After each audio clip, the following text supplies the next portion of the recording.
வணக்கம். நான் ராஜ்குமார் கதிர்வேல். செபியில் பதிவு பெற்ற பங்கு ஆலோசகர் கிடையாது. இங்கு பகிரப்படும் தகவல்கள் அனைத்தும் கற்றலின் நோக்கத்திற்காக மட்டுமே. இதனை அடிப்படையாக வைத்து எந்த முதலீட்டு முடிவுகளையும் நீங்கள் எடுக்க வேண்டாம் என கேட்டுக்கொள்கிறேன். Hi everyone, good morning. RTF 100ல் 74 stocks பார்த்துருக்கோம். 75th ஸ்கிரிப்டாக இன்றைக்கி கோல்டு பார்க்கலாம். கோல்டுக்கு ஒரு ரைட்டப் பை மார்ச் மிட்டில் ஒரு ரைட்டப் கொடுத்துருந்தோம். அந்த ரைட்டப்பில் அப்போது கோல்டுடைய ப்ரைஸ் 4400 அப்படிங்கிற அந்த ரேஞ்சில் இருந்துச்சு. அந்த கோல்டு ப்ரைஸை 400 பாயிண்ட்ஸ் அப்படிங்கிற மாதிரி நம்ம ஒரு ரேஞ்சில் ஸ்ப்ளிட் பண்ணிக்கணும் அப்படின்னு சொல்லியிருந்தோம்.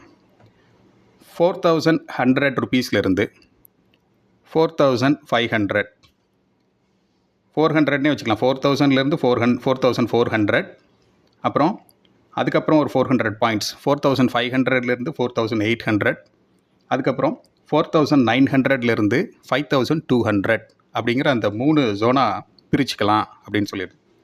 எப்படி தலைவர் 8 பிரிச்சுக்குங்க அப்படின்னு சொல்லியிருக்காரோ அது மாதிரி 400 புள்ளிகளாக நம்ம இந்த கோல்டுடைய ப்ரைஸை ஸ்ப்ளிட் பண்ணிக்கலாம் அப்படிங்கிறத சொல்லியிருந்தோம். ஸோ என்ன நடந்துச்சு அப்படின்னு கேட்டிங்கன்னா, இந்த 4000லேருந்து 4400 அப்படிங்கிறது ஒரு ஃப்ரிக்ஷன் ஜோன். ஆக்சுவலி அந்த ஃப்ரிக்ஷன் ஜோனில் இருக்குது அப்படின்னா அது ஒரு பெர்முடா ட்ரையாங்கிள் மாதிரி ட்ராப் பண்ணக்கூடிய ஒரு zone. Either upside and downside அப்படிங்கிற மாதிரியான மூவ்மெண்ட்டை கொடுத்துட்டு இருக்கக்கூடிய ஒரு ஜோன். ட்ராப் பண்ணக்கூடிய ஆட் மூவ்ஸ் கொடுக்கக்கூடிய ஒரு ஜோன். ஒன்ஸ் 4400 கிராஸ் பண்ணி 4500 பிரேக் பண்ணி மேலே சர்வைவ் ஆகும் பொழுது அது 4800 அண்ட் 5000ங்கிற சப் லெவல்ஸுக்கு போகிறதுக்கு சான்சஸ் இருக்குது அப்படிங்கிறத மென்ஷன் பண்ணியிருந்தோம். அது நம்ம கொடுத்துருந்தது மார்ச்சில் கொடுத்தோம், சரிங்களா? அப்போது இது அப்சைடில் மூவ் கொடுத்தது ஒரு முறை. கோல்டுடைய ப்ரைஸு எது வரைக்கும் போச்சு அப்படின்னு கேட்டிங்கன்னா, பாட்டம் இங்கே 4098ன்னு ஒரு பாட்டம் ஃபேஸ் பண்ணுச்சு. இது ஃபேஸ் பண்ணது மார்ச் 23, 2026. அங்கேருந்து ஒரு ஷார்ப் எஸ்கலேஷன். அந்த escalation the first friction zone which means the 4000 to 4400 ஜோனை பிரேக் பண்ணி மேலே வருது. அண்ட் புல்லிஷான மொமெண்டமில் $4890 per ounce அப்படிங்கிற மாதிரி டார்கெட்டை போய் ரீச் பண்ணுது. ரீச் பண்ணிவிட்டு ரிஜெக்ஷனை ஃபேஸ் பண்ணுது. ஏன்னா 4800லேருந்து 4800லேருந்து 4900 அண்ட் 5000, 5200 அப்படிங்கிற அந்த ஜோனை ப்ரீச் பண்ணி பிரேக் பண்ணி மேலே சர்வைவ் ஆயிடுச்சு அப்படின்னாலே அது புதிய உச்சத்தை கொடுக்கறதுக்கு சான்சஸ் இருந்திருக்கும். 5200க்கு மேலே அவங்களுக்கு momentum pickup and momentum fire நடக்கும். அது 5952 இதுதான் நம்மளுடைய ultimate target for gold for the year of 2026. Once அதையும் கிராஸ் பண்ணி $6116 அப்படிங்கிற அளவுக்கு அது போய் ரீச் ஆகும் இந்த இயர் ஆஃப் 2026 அப்படிங்கிறத மென்ஷன் பண்ணியிருந்தோம். ஸோ அந்த பிளான் இப்போ வரைக்கும் எக்ஸிக்யூட் ஆகிட்டுருக்கு. 4890 ரிஜெக்ஷனை கொடுத்து கீழே வராங்க. தென் அகைன் ஒரு சின்ன ரிட்ரேஸ்மெண்ட் மூவ் அப்சைடில். அந்த ரிட்ரேஸ்மெண்ட் மூவ் 4773 அப்படிங்கிற அந்த இடத்துல ரிஜெக்ஷனை ஃபேஸ் பண்ணுது. Thereafter free float fall some noise and friction zone at 4500 to 4100 zone, 4300 zone அப்படிங்கிற மாதிரி இந்த இடத்துல ஒரு நாய்ஸ் க்ரியேட் பண்ணுது. அதுக்கப்புறம் ஃப்ரீ ஃப்ளோட்டில் இப்போ ஃபால் ஆகிட்டு இருக்கு.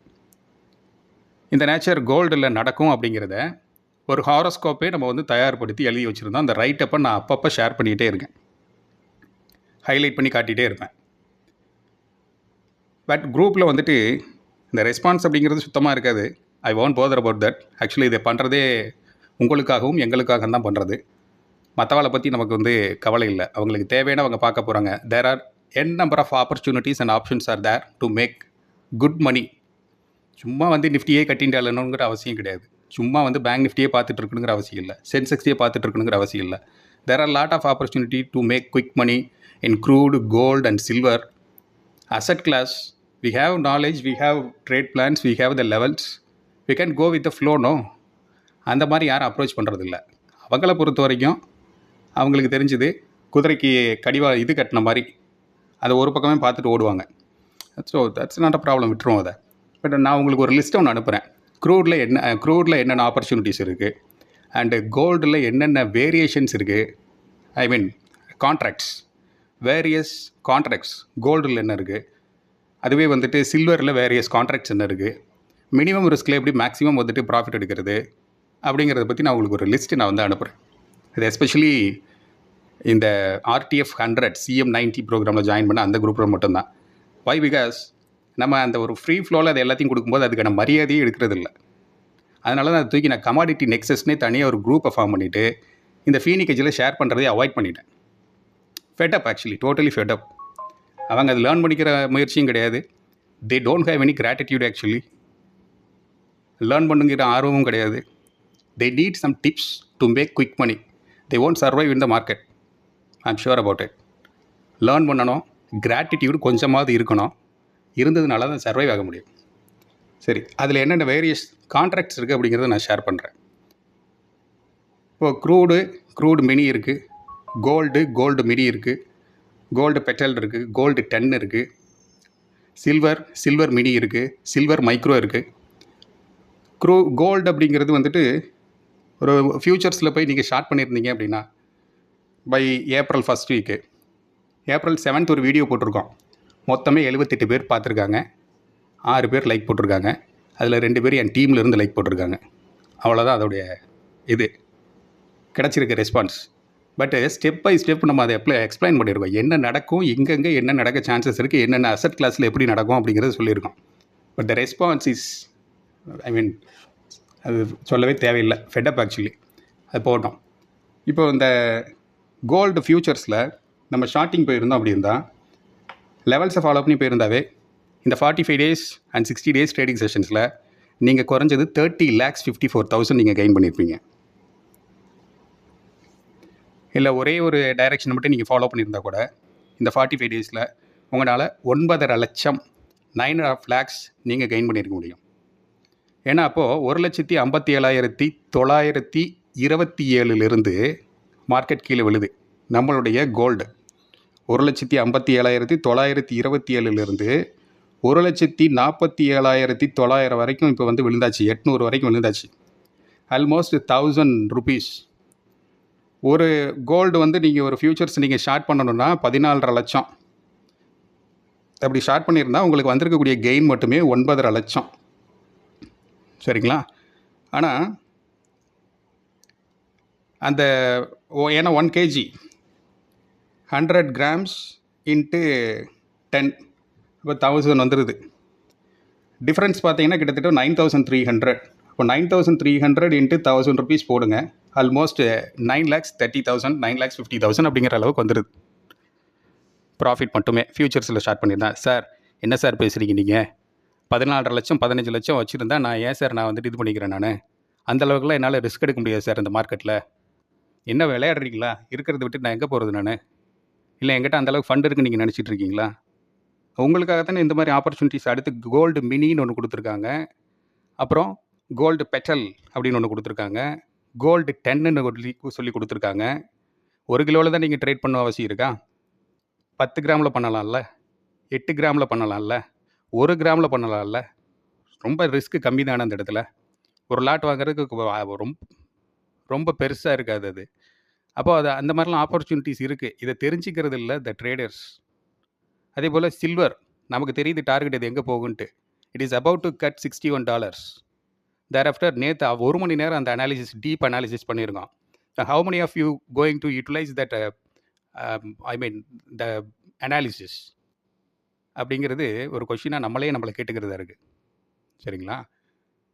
ஸோ அந்த ஆப்பர்ச்சுனிட்டிஸ் வந்து இந்த அசட் கிளாஸ்லாம் கொடுக்கும். இப்போ கீழே விழுறது திரும்ப வந்துட்டு அப்படியே பாம்பு மாதிரி சுழண்டு மேலே எழுவான்.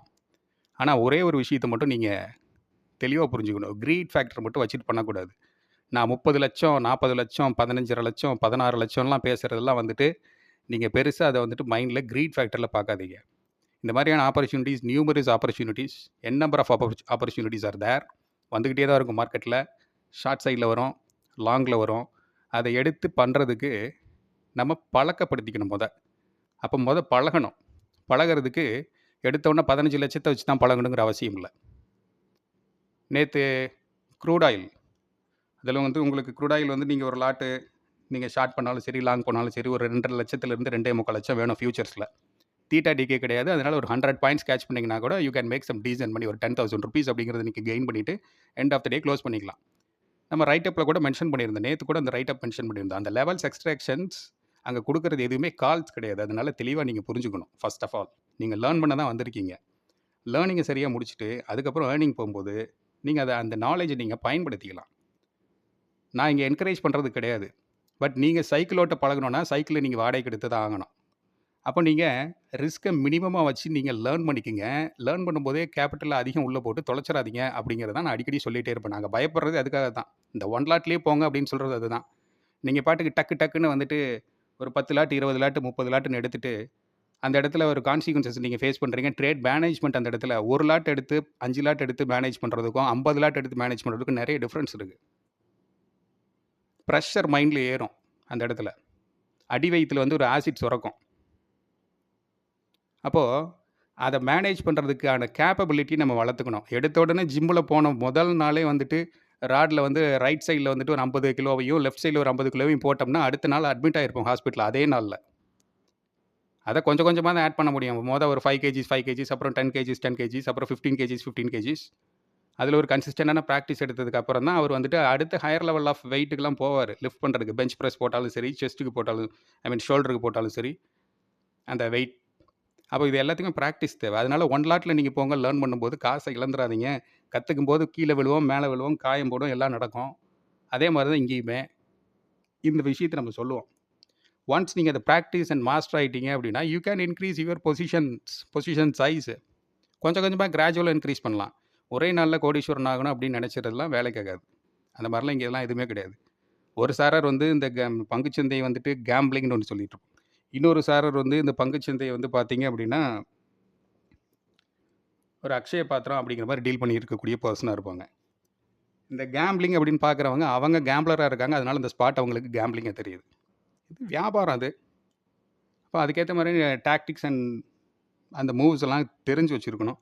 இதை தெரிஞ்சுக்காமல் உள்ளே வந்து நான் சண்டை செய்கிறேன்னு வந்துட்டு சண்டைக்கான எந்த பயிற்சியும் எடுக்காமல் உள்ளே வந்துட்டு எனக்கு வந்துட்டு வரல போகல இது இப்போ கேம்பிளிங் ஸ்பாட்டுன்னா அது ஒன்றுமே சொல்ல முடியாது. ஐ மீன் அவங்களுடைய புரிதல் அவ்வளோதான். பட் அதுவே அவங்களுக்கு சரியான புரிதலாகவும் இருக்கும். அவங்க அந்த இடத்துல இருந்து அவங்க பங்குச்சந்தையின்ட்டு வெளியேறது நல்ல விஷயந்தான் இது. ஏன்னா அந்த மென்டாலிட்டியில் அவங்க அப்ரோச் பண்ணாங்கன்னா அவங்க பெரிய கான்சிக்வன்சஸை ஃபேஸ் பண்ணுற மாதிரி ஆகிப்போம். ஸோ இதெல்லாம் ஒரு பக்கம் இருக்குது. அதனால் 1 லாட் ஸ்ட்ராட்டஜியில் போய்க்குங்க அப்படிங்கிறத லேர்ன் பண்ணும்போது அப்படிங்கிறது அது உங்களுடைய ஓன் வில்லிங்கில் நீங்கள் எடுத்துப்பீங்க அப்படிங்கிறது தான். But levels extractions and levels observations எனக்கு தெரிஞ்சு எப்படிங்கிறது தெரியல. இங்கே நாங்கள் என்ன தெரிஞ்சு வச்சுருக்கோமோ அதை 100% அப்படியே உங்களுக்கு நாங்கள் ஃபீட் பண்ணுறோம். அந்த லெவல்ஸ் எக்ஸ்ட்ராக்ஷன்ஸ் அதெல்லாம் அது எந்த அளவுக்கு நம்ம டிட்டோவை ஃபாலோ பண்ணிக்கிறோம், அதை எப்படி என்ஹான்ஸ் பண்ணிக்கிறோம், இல்லை நம்மளுடைய ஒரு மெத்தடாலஜி இருக்கும், அதோட இதை பிளண்ட் பண்ணி எப்படி எடுத்துக்கிறது அப்படிங்கிறதெல்லாம் அந்த person those who are listening are learning அவங்க டிசைட் பண்ணுறது அதெல்லாம். பட் எங்களுடைய மெத்தடாலஜி, எங்களுடைய approach towards market, how to mingle with the market, how to extract the levels, இந்த சைக்காலஜி என்ன சொல்லுது, கேண்டில்ஸ்டிக் சைக்காலஜி என்ன சொல்லுது, நாங்கள் ஃபைண்ட் அவுட் பண்ண பேட்டர்ன்ஸ் என்ன, இதெல்லாம் தான் சொல்லி கொடுத்துட்ருக்கோம். இதில் வந்துட்டு எந்த ஒரு ஒளியும் மறைவும் கிடையாது. இதெல்லாம் தெரிஞ்சு இதெல்லாம் சொல்லி கொடுத்துட்டு அவங்கெல்லாம் பெருசாகிடுவாங்க அப்படிலாம் கிடையாது. என்ன தெரியுதோ அதை அப்படியே சொல்லி கொடுக்குறது. அப்படியே சொல்லி கொடுத்தாலும் எடுத்து எக்ஸ்ட்ராக்ட் பண்ணிக்கக்கூடிய த பர்சன் அவங்க பர்சனுக்கு டிஃபர் ஆகும். அவ்வளோதான். ஃபைன். ஸோ இதை சொல்லணும், ஷேர் பண்ணணும் அப்படிங்கிறத சொல்லியிருந்தேன். நிறைய ஆப்பர்ச்சுனிட்டிஸ் இருக்குது. கோல்டு அண்ட் சில்வர், அதுக்கப்புறம் க்ரூடு, இதில் வந்து சின்ன சைஸில் போகிறது கூட நமக்கு சான்சஸ் இருக்குது. ஒரு 1500 2000 கூட ஒரு லாட் வாங்க முடியும் தாராளமாக. ஆனால் அதை வந்து நீங்கள் முதல் அப்சர்வேஷனில் வச்சுட்டு அதுக்கப்புறம் 1000 2000 இருந்தாலும் சரி, 5000 இருந்தாலும் 10,000 இருந்தாலும் சரி, எதையுமே வந்துட்டு அதுக்கு முன்னாடி அப்சர்வேஷனில் இருந்து அதுக்கப்புறம் நீங்கள் வந்துட்டு கிராஜுவலாக உள்ள with 1 lot or 2 lots, not exceeding 1 or 2 lots, அதுக்கு மேலே போகாமல் நீங்கள் பழகுங்க ஃபஸ்ட்டு. அதுக்கப்புறம் நீங்கள் எடுத்துப்பீங்க. ஃபைன். இங்கே வேல்யூஸ் எக்ஸ்ட்ராக்ஷன்ஸ், கோல்டுடைய வேல்யூஸ் ஆல்ரெடி நம்ம கொடுத்துருந்தோம், எக்ஸ்ட்ராக்ட் பண்ணியிருந்தோம். இப்போ நம்ம புதுசாக பார்ப்போம். இப்போது இந்த டே லோ இன்றைக்கி வந்துட்டு கொடுத்துருக்கிறது $4,023.95 அப்படிங்கிற மாதிரி கோல்டு வந்து கொடுத்துருக்கு. இந்த மந்தில் இவங்க ஹையாக கொடுத்துருக்கிறது. ஃபஸ்ட்டு குவார்ட்டர்லி கேண்டில்லேருந்து கொஞ்சம் அசஸ் பண்ணி பார்த்துக்கலாம்.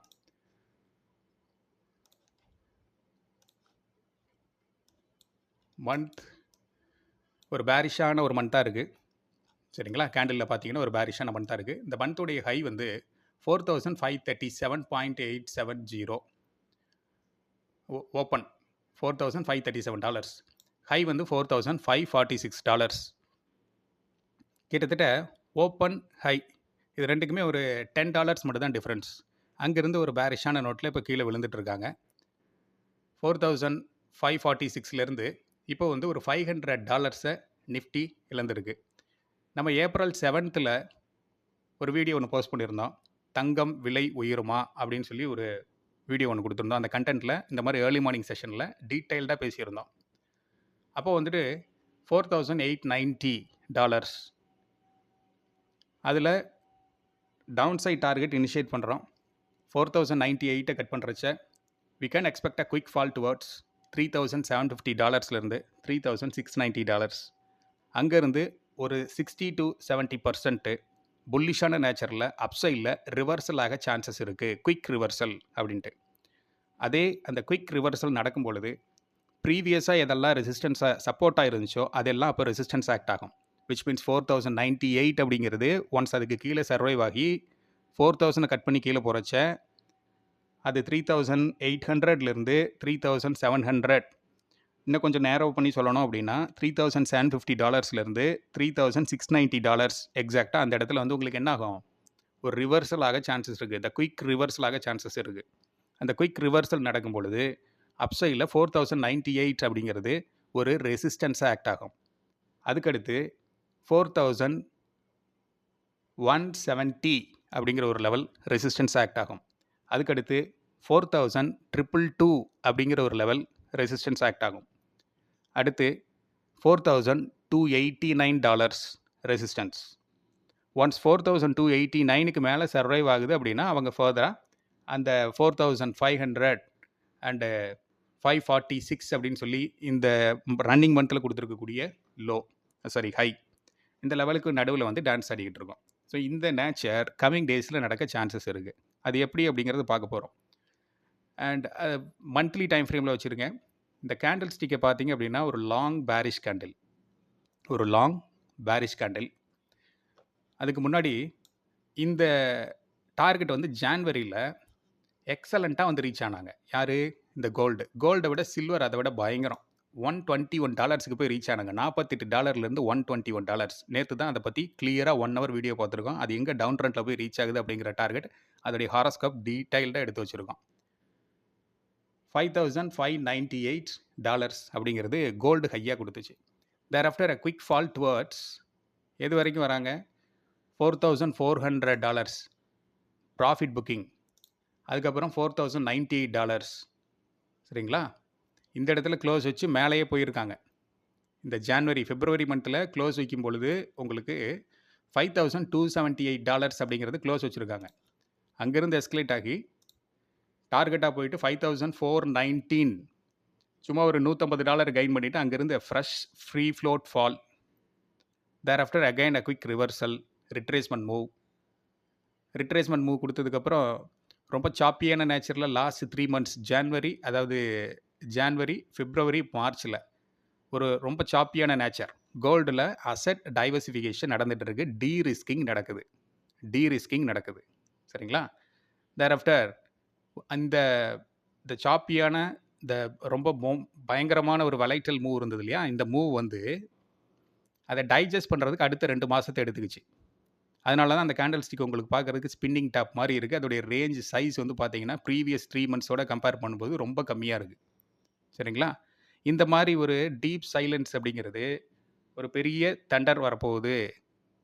சரிங்களா, இடிக்கிறதுக்கு முன்னாடி ஒரு சைலன்ஸ் இருக்க மாதிரியோ அந்த சொல்லுவோம்ல, சைலன்ஸ் பிஃபோர் தண்டர் அப்படின்ட்டு, அந்த மாதிரி இந்த இடத்துல நடந்தது சைலன்ஸ் பிஃபோர் தண்டர் தான். 2025 May, June, July a deep silence. இது வந்துட்டு ஒரு சிம்மட்ரிக்கல் ட்ரையாங்கிள் பேட்டர்னை கிரியேட் பண்ணிச்சப்போ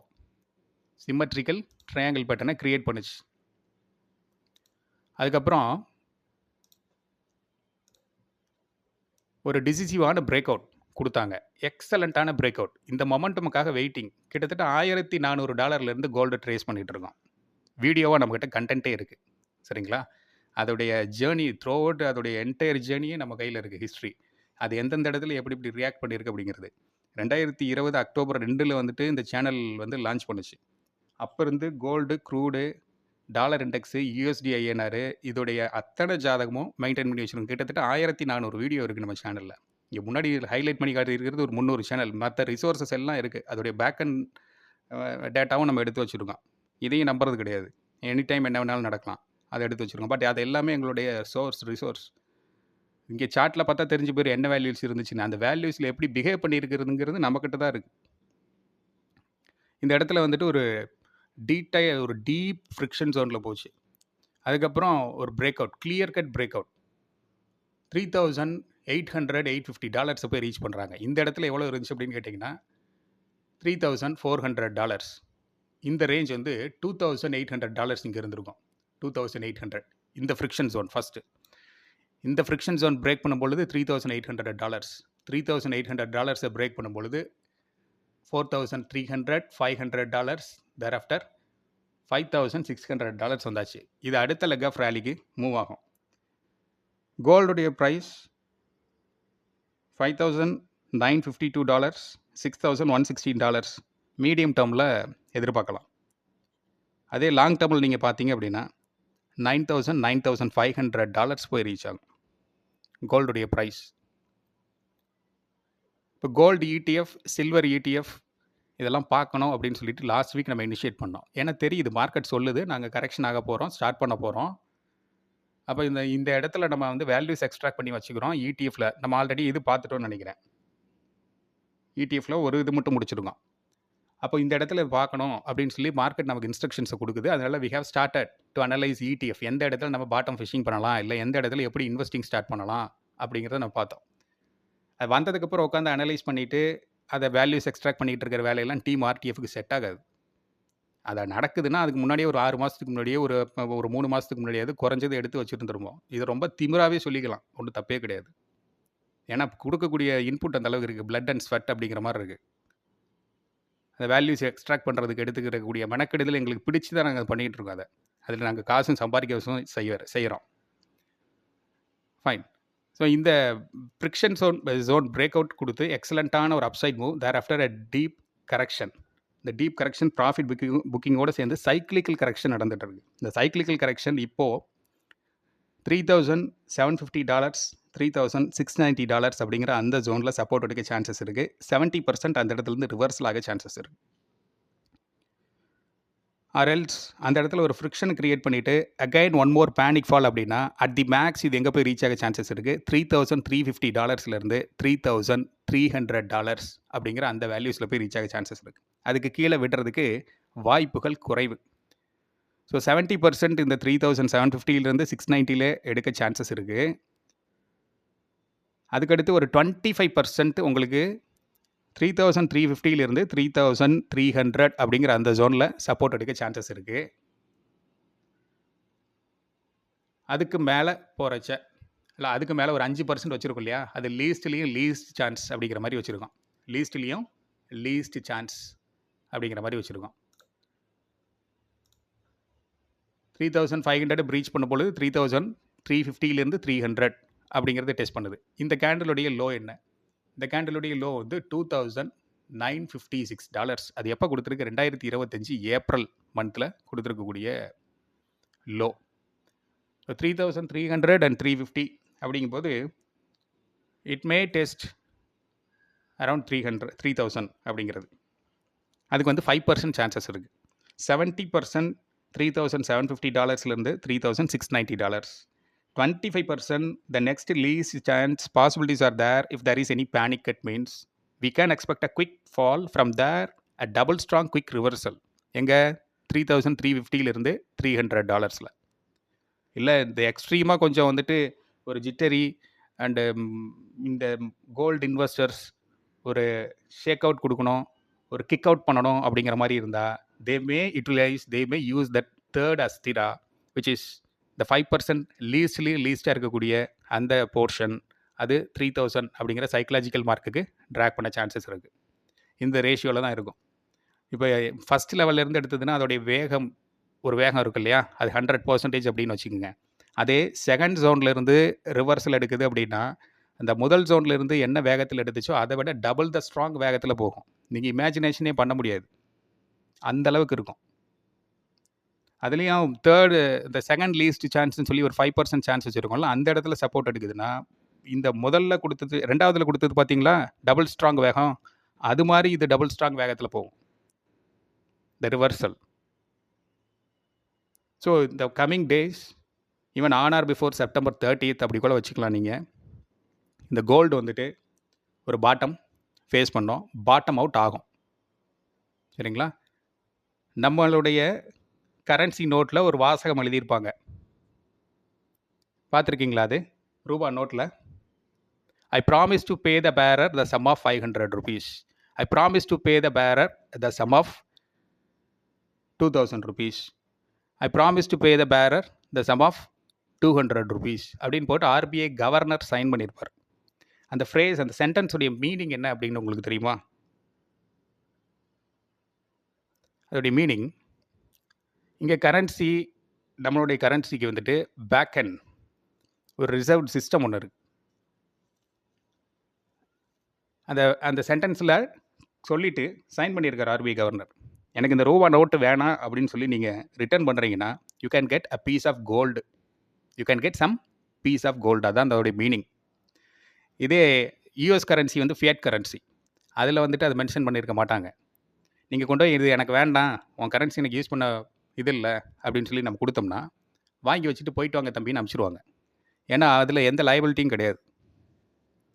புரியுதுங்களா? அந்த கரன்சியுடைய நேச்சர் அப்படி. நம்மளுக்கு இந்த மாதிரி இங்கே குளோபல் கண்ட்ரீஸில் மோஸ்ட்டாக வந்துட்டு அவங்களுடைய த சேஃபஸ்ட் ஹெவன் அப்படின்னு பார்த்தா கோல்டு ரிசர்வ் பண்ணி வச்சுருக்காங்க. சைனா எவ்வளோ மொபைலைஸ் பண்ணி வச்சுருக்காங்கன்னு சர்ச் பண்ணி பாருங்கள். The largest consumer in the world அப்படின்னு பார்த்தீங்கன்னா, 1 இந்தியா, 2 சைனா. சம்டைம்ஸ் நம்ம ஒரு $800 800 டன்ஸ்லேருந்து 900 டன்ஸ் லீகலாக உள்ளே இம்போர்ட் பண்ணிகிட்டு இருக்கோம். இல்லீகலாக வெளியே உள்ளே வரதெல்லாம் நமக்கு தெரியாது. அப்படி அதை ஆட் பண்ணோம்னா 1200 or 300 tons of gold, maybe 1200 tons of gold இருக்கலாம். ஒரு 800லேருந்து 900 டன்ஸ் ஆஃப் கோல்டு நம்ம இம்போர்ட் பண்ணிகிட்டு இருக்கோம். சைனா வந்து சம்டைம்ஸ் நம்மளை பீட் பண்ணி போவாங்க. பட் நம்ம தங்கம் வாங்குறதுக்குன்னே ஒரு சில நாட்கள் வச்சுருக்கோம். அது ஒரு ஃபெஸ்டிவலாகவே செலிப்ரேட் பண்ணுவோம், அக்ஷய திருதியை அப்படின்ட்டு. அதனால் அந்த நாளில் வந்து மொத்தமாக வாங்கி சைனாவை பீட் பண்ணிடுவோம். ஸோ த லார்ஜஸ்ட் கன்சியூமர் இந்த வேர்ல்டு அப்படின்னா அது வந்து இந்தியா தான். இந்த 2 பேரும் மாறி மாறி வருவாங்க. பாப்புலேஷன்லேயும் பஞ்சமில்லாத நாடு ரெண்டுமே. அதனால் இது 2 பேருமே மாறி மாறி வந்துகிட்டு இருப்பாங்க.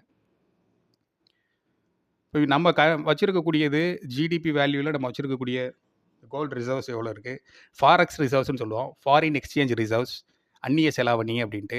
அயல்நாட்டு கரன்சி ப்ளஸ் கோல்டு, இது ரெண்டும் சேர்ந்தது தான் ஃபாரெக்ஸ் ரிசர்வ்ஸ். ஆர்பிஐ அந்த காம்பினேஷனில் தான் வச்சுருப்பாங்க.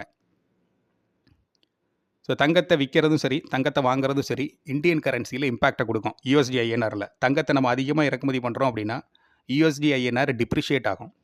ஏன்னா டாலர்ஸில் தான் வாங்குகிறோம். புல்லியன் மார்க்கெட், இன்டர்நேஷ்னல் மார்க்கெட்டில் புல்லியன் மார்க்கெட்டில் தங்கத்தை வாங்குவோம். அது வந்துட்டு என்ன கொடுக்குது உங்களுக்கு? இம்பேக்ட் வந்து கரன்சியில் கொடுக்கும். சரிங்களா? இப்போ கரன்சியை ஸ்டெபிலைஸ் பண்ணுறதுக்காக ஓப்பன் மார்க்கெட்டில் கோல்டை செல் பண்ணுறோம். அதே போல் அந்நிய செலாவணி ஃபாரின் கரன்சியை செல் பண்ணுறோம். யூஎஸ்டி டாலரை ஓப்பன் மார்க்கெட்டில் செல் பண்ணலாம். பேங்க்ஸ்க்கு ரெஸ்ட்ரிக்ஷன்ஸ் கொடுப்பாங்க. இந்த லிமிட்டுக்கு மேலே நீ ஃபாரின் கரன்சியை வச்சுக்காத, எஸ்பெஷலி யூஎஸ் டாலர்ஸை வச்சுக்காதுன்னு ஆர்பிஐ பேங்க்ஸ்க்கு இன்ஸ்ட்ரக்ஷன்ஸ் கொடுப்பாங்க. ஸோ தட் அதை ஓப்பன் மார்க்கெட்டில் செல் பண்ணும் பொழுது நம்ம வந்து நம்மளுடைய கரன்சியை கொஞ்சம் ப்ரொடெக்ட் பண்ணிக்கிறோம். இந்த மாதிரியான மெஷர்ஸ்லாம் எடுப்பாங்க.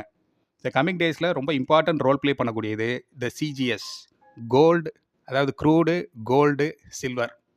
இது வந்துட்டு மேஜர் ரோல் ப்ளே பண்ண போகுது. அது எங்கே டைரெக்டான இம்பேக்ட் எங்கே கொடுக்குன்னு கேட்டிங்கன்னா, டாலர் இண்டெக்ஸில் இம்பேக்டை கொடுக்கும், யூஎஸ்டி ஐஎன்ஆரில் இம்பேக்டை கொடுக்கும். இந்த 5 காம்பினேஷனும் மேக்ரோ டேட்டா அப்படிம்போம். இந்த 5 டேட்டாவும் சேர்ந்து மார்க்கெட்டை ஒரு வழி பண்ணும்.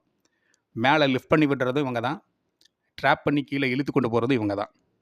இந்த பஞ்சபாண்டவர்கள் என்ன செய்ய போகிறாங்க அடுத்து அப்படிங்கிறதான் ட்ரில்லியன் ருப்பி கொஷின். அண்ட் டெக்னிக்கலாக நமக்கு நிறைய விஷயங்கள் இந்த சார்ட் நம்மக்கிட்ட சொல்லிக்கிட்டே இருக்குது. அடுத்து நான் இதை தான் செய்ய போகிறேன் அப்படிங்கிறத. ஸோ கோல்டை பொறுத்த வரைக்கும் இதுதான் அதோடைய எக்ஸ்ட்ராக்ஷன்.